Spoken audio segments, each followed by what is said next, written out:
Welcome back to another technical deep dive here in the debug zone. Today we're tackling a big question and breaking it down with insights from other users. Hopefully this clears up some misconceptions and helps you get the answer you need. So buckle up, stay a little curious, and let's jump right in.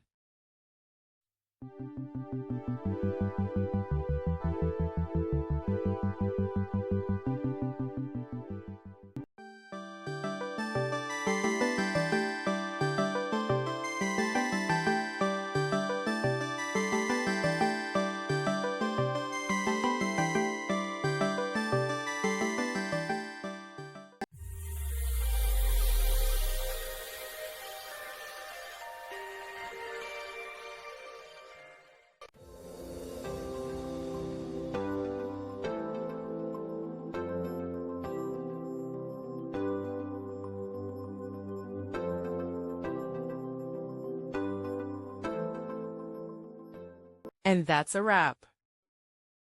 I hope you found the answer you were looking for. If you did, take a second to hit that subscribe button. It really helps out. And let me know in the comments which solution worked best for you. See you next time in the debug zone.